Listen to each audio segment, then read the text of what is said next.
Hi friends, this is Raghu advocate. Government job అంటే ఎవరికైనా ఇష్టమే, కానీ అందులో ఎంప్లాయ్మెంట్ నోటిఫికేషన్ అన్నది రావడం కూడా నిజమే. ఆ ఎంప్లాయ్మెంట్ నోటిఫికేషన్ లో మీకు ఇన్ని వేకెన్సీస్ ఉన్నాయి అని రిలీజ్ చేస్తుంది.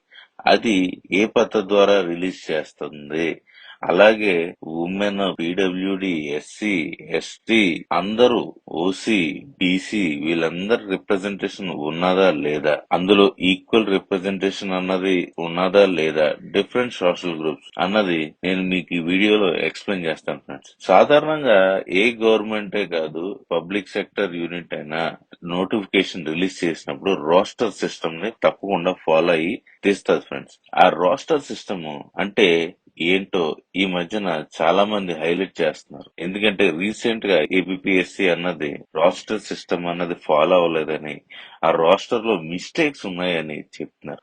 ఇప్పుడు నేను మీకు ఈ రోస్టర్ సిస్టమ్ అంటే ఏంటో నేను మీకు ఈ వీడియోలో ఎక్స్ప్లెయిన్ చేస్తాను.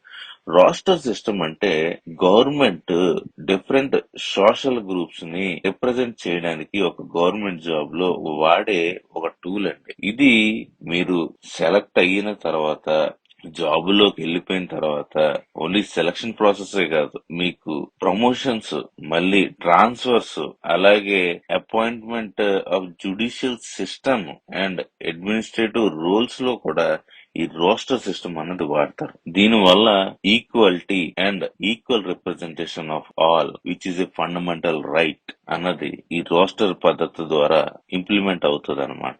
ఈ రోస్టర్ సిస్టమ్ వల్ల ఫెయిర్ రిప్రజెంటేషన్, ఇందాక నేను చెప్పాను కదా, ఆఫ్ డిఫరెంట్ కేటగిరీస్ అన్నది గవర్నమెంట్ జాబుల్లో ఎన్ష్యూర్ చేస్తుంది అనమాట.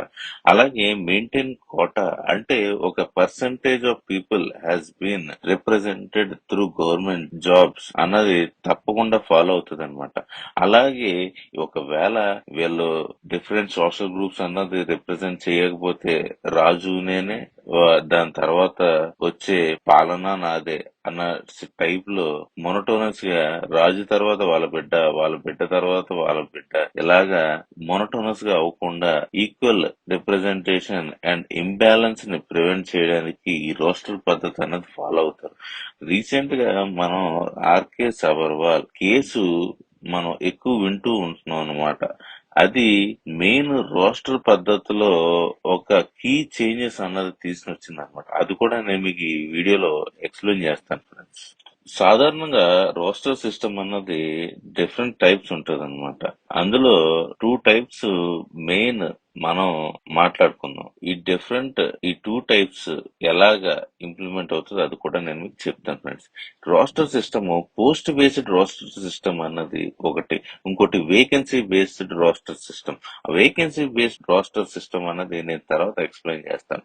మనం ఫాలో అయ్యేది పోస్ట్ బేస్డ్ రోస్టర్ సిస్టమ్ అన్నమాట.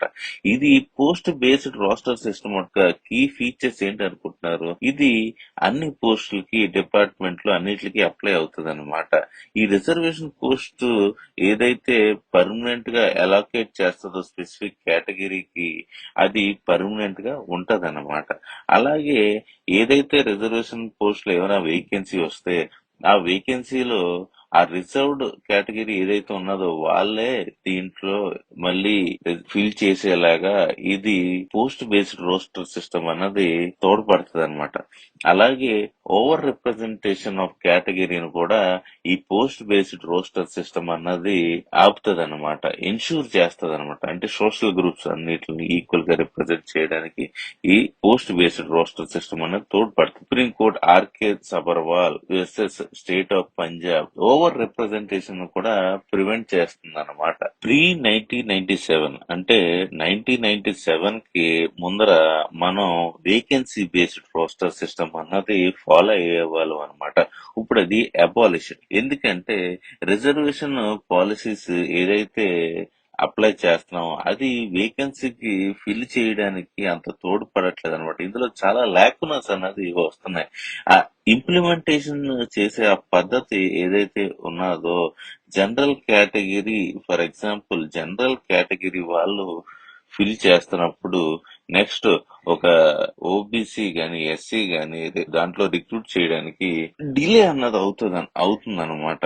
అదే కాకుండా ఒక ఎస్సీ క్యాండిడేట్ గాని ఎస్టీ క్యాండిడేట్ గాని వేకెన్సీ అందులో ఉంటే ఇది ఫిల్ చేయడానికి నెక్స్ట్ నోటిఫికేషన్ వరకు ఆగాల్సి వచ్చేదన్నమాట.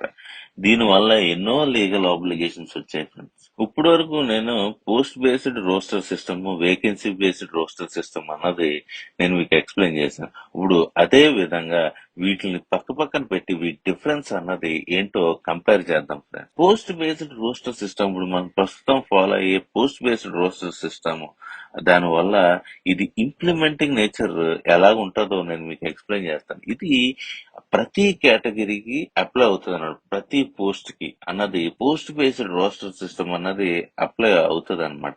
అలాగే వేకెన్సీ బేస్డ్ రోస్టర్ సిస్టమ్ అన్నది అప్లై ఎప్పుడు అవుతుంది అంటే వేకెన్సీ వచ్చినప్పుడే. అంటే వేకెన్సీ వచ్చేంత వరకు మనం ఆగి ఉండాలన్నమాట వేకెన్సీ బేస్డ్ రోస్టర్ సిస్టమ్ అన్నది. అలాగే రిజర్వేషన్ స్టేటస్ ఏదైతే ఉన్నదో ఇది పోస్ట్ పర్మనెంట్ గా పర్టికులర్ కేటగిరీకి రిజర్వ్ అయ్యి ఉంటది. కానీ ఇక్కడ వేకెన్సీ బేస్డ్ రిజర్వేషన్ సిస్టమ్ లో అలా కాదు. రిజర్వేషన్ రొటేషన్ పద్ధతిలో అయ్యేదన్నమాట. దాని వల్ల అది వచ్చేంత వరకు మనం వేచి చూడాల్సి ఉండేదన్నమాట. ఆ పోస్ట్ ఎప్పుడు ఖాళీ అవుతుందా, ఎప్పుడు ఖాళీ అవుతుందా, పలానా కేటగిరీ వాడు ఎప్పుడు వాడిని మనం రిక్రూట్ చేసుకోవాలా అని వెయిటింగ్ పీరియడ్ అనేది చాలా ఎక్కువ ఉన్నది అనమాట. అలాగే రీప్లేస్మెంట్ పాలసీ అంటే same category must be fill with same category one. అంటే ఆ పోస్ట్ ఖాళీ అయినప్పుడు సేమ్ కేటగిరీ వాళ్ళు రిక్రూట్ చేయాలి. ఇక్కడ వేకెన్సీ బేస్డ్ రిజర్వేషన్ సిస్టమ్ లో అలా కాదు, కేటగిరీ చేంజ్ అయిపోద్ది అనమాట. అలాగే రిప్రజెంటేషన్ చెప్పాను కదండి, అక్కడ consistent representation of particular social group, అంటే సోషల్ గ్రూప్ ఖచ్చితంగా రిప్రజెంట్ చేసే అవకాశాలు ఎక్కువ పోస్ట్ బేస్డ్ రిజర్వేషన్ సిస్టమ్ లో తీసుకొచ్చారండి. అలాగే వేకెన్సీ బేస్డ్ రోస్టర్ సిస్టమ్ లో డిలే రిప్రజెంటేషన్ ఎప్పుడు వస్తుందా ఎప్పుడు వస్తుందా ఎప్పుడు వస్తుందా. అంటే లీగల్ స్టేటస్ 1995 తర్వాత ఏమైందంటే ఇది కాన్స్టిట్యూషనల్, అంటే మనం కరెంట్ ఫాలో అయ్యేది కూడా పోస్ట్ బేస్డ్ రిజర్వేషన్ సిస్టమ్. అలాగా రిజర్వేషన్ అన్నది వేకెన్సీ బేస్డ్ రోస్టర్ సిస్టమ్ అన్నది అది అబాలిష్ చేశారు అనమాట. నేను మీకు ఇప్పుడు ఈ డిఫరెన్సెస్ చెప్పేటప్పుడు మీకు క్లియర్ గా అర్థమై ఉంటది కదా ఫ్రెండ్స్. ఈ రోస్టర్ పద్ధతి ద్వారా గవర్నమెంట్ రిక్రూట్మెంట్ ఎలాగా చేసుకుంటుందో నేను మీకు ఇప్పుడు క్లియర్ కట్ గా ఎక్స్ప్లెయిన్ చేస్తాను ఫ్రెండ్స్. ఫర్ ఎగ్జాంపుల్, ఇప్పుడు పర్టికులర్ డిపార్ట్మెంట్ లో వేకెన్సీస్ ఉన్నాయి అని చెప్పి గవర్నమెంట్ రిక్రూట్మెంట్ సైకిల్ లో చెప్తుంది అనమాట వేకెన్సీస్ ఎన్ని ఉన్నాయి అన్నది. దాని తర్వాత ఈ రోస్టర్ సిస్టమ్ అన్నది అప్లై చేస్తుంది. అది it might be 100 point or 50 point roster cycle అన్నమాట. దీని తర్వాత selection of the candidates, selection ఎలా అవుతుంది, ప్రతి కేటగిరీలో మెరిట్ లిస్ట్ ఎవరైతే వచ్చారో వాళ్ళని సెలెక్ట్ చేసుకుంటది అనమాట. దాని తర్వాత ఈ అన్ఫిల్డ్ సీట్స్ ఏదైతే ఉన్నదో అవి క్యారీ ఫార్వర్డ్ అవుతుంది అనమాట ఆ రూల్ ప్రకారం. దాని తర్వాత publish of the selected candidate list as per the roster system. Roster system ద్వారా సెలక్షన్ ఆఫ్ ది క్యాండిడేట్ జరిగి అది పబ్లిష్ చేస్తుంది అనమాట. ఇప్పటి వరకు మనం రోస్టర్ సిస్టమ్ ద్వారా గవర్నమెంట్ ఎలా రిక్రూట్మెంట్ చేస్తుందో నేను మీకు ఎక్స్ప్లెయిన్ చేశాను కదండి. ఇప్పుడు నేను మీకు for example 100 point roster system as an example తీసుకుని నేను మీకు చెప్తున్నాను ఫ్రెండ్స్. ఫర్ ఎగ్జాంపుల్ పాయింట్ 125 అన్నది ఇందులో డిఫరెంట్ రిజర్వేషన్, అంటే పాయింట్ టు పాయింట్ ఫస్ట్ ఇది అన్రిజర్వ్డ్ ఓబీసీ, తర్వాత ఎస్సీ ఎస్టీ అండ్ ఈడబ్ల్యూఎస్ అని స్పెసిఫిక్ సీక్వెన్స్ లో 1 to 25 పాయింట్స్ ని తీసుకుంటది అనమాట. ఇది ఎగ్జాంపుల్ మాత్రమే ఫ్రెండ్స్, ఇది పర్టికులర్ గా ఎలాగే జరుగుతుంది అని కాదు. దాని తర్వాత 26 to 50 ఏదైతే ఉన్నదో కంటిన్యూషన్ ఆఫ్ రొటేషన్, అంటే రొటేషన్ బేసిస్ లో reservation and an reservation position లో ఈ 26 to 50 పాయింట్స్ లో అయ్యి వాళ్ళు రిక్రూట్మెంట్ జరుగుతుంది అనమాట. ఆ తర్వాత 51 to 75 ఏదైతే ఉన్నదో proportional representation across different categories అయ్యిందో లేదో ఇది చూసుకుని మళ్ళీ అలా సెలెక్ట్ చేస్తారనమాట. దాని తర్వాత 76 to 100 ఈ కంప్లీట్ సైకిల్ ఏదైతే ఇప్పటివరకు చేసామో ఎన్ష్యూర్ చేసి అన్ని రిజర్వేషన్ కోట అది మన అనుకున్న రోస్టర్ ప్రకారం ఇది మెట్ అంటే అయ్యిందా లేదా అన్నది ఈ 76 to 100 పాయింట్స్ లో చూసుకుంటారు అనమాట.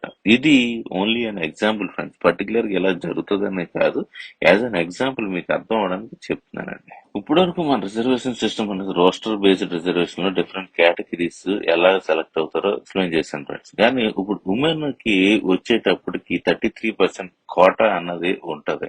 ఈ 33% కోటా ఏదైతే ఉన్నదో ఇది ఎలా సెలెక్ట్ చేస్తారో కూడా నేను మీకు ఇప్పుడు ఎక్స్ప్లెయిన్ చేస్తాను ఫ్రెండ్స్. ఓకే, ఈ 33% ఉమెన్ రిజర్వేషన్ అన్నది హారిజాంటల్ గా అప్లై అవుతుంది ఫ్రెండ్స్. అదే ఇది different categories like OC, ST, SC, OBC, EWS ఈ కేటగిరీస్ లో ఇంటిగ్రేట్ చేయడానికి ఇది తోడ్పడుతుంది అనమాట. అలాగే మెరిట్ అంటే ఉమెన్ క్వాలిఫై అయింది మెరిట్ ద్వారా ఎవరైతే అయ్యారో వాళ్ళని ఫస్ట్ తీసుకుంటారండి. అర్థమైందా?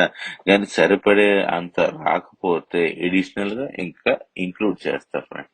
అది ఫ్రెండ్స్, నేను మీకు ఇప్పుడు ఈ రోస్టర్ పద్ధతి అన్నది నేను మీకు బాగా ఎక్స్ప్లెయిన్ చేశానేమో అని నేను అనుకుంటున్నాను. ఇది మీకు అర్థం అవ్వకపోతే comment below, I will try to explain again. Okay, thank you.